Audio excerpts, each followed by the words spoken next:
ভাই এটা দেশি না চাষ? চাষি। একটু ধরেন, আমার কাছে তো মনে হইতেছে যে এটা দেশি শিং।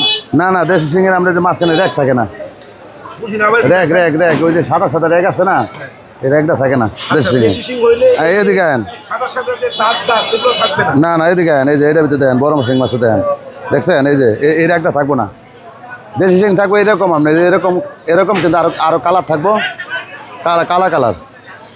আচ্ছা, একটা আর হচ্ছে যে আপনার যেগুলো চাষের শিং, এই যে মাঝখান দিয়ে এরকম সাদা সাদা দাগ থাকবে। হ্যাঁ হ্যাঁ হ্যাঁ।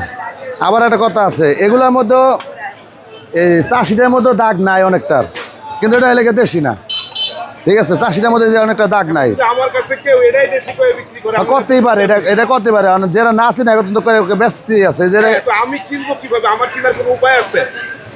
উপায় বলতে না, সহজে চিনতে পারবেন না, আরো ছোট হইব দেশি মাছ। আমরা এতটুকু, এটা তো অনেক বড়, এটা এই যে ছোট। দেশি শিং মাছ এরকম সাইজ হইব, অথবা বড় হইলে সবচেয়ে বড় হইলে যেরকম সাইজ, অথবা এর উপরে এগুলোর উপরে বড় হইব না।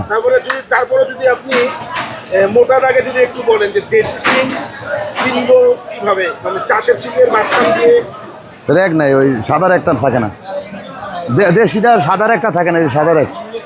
আর হচ্ছে কালো হবে, একটু কালো কালার হয় বেশিরভাগ, কম। হ্যাঁ একটু চিকনের উপরে কালো হয়।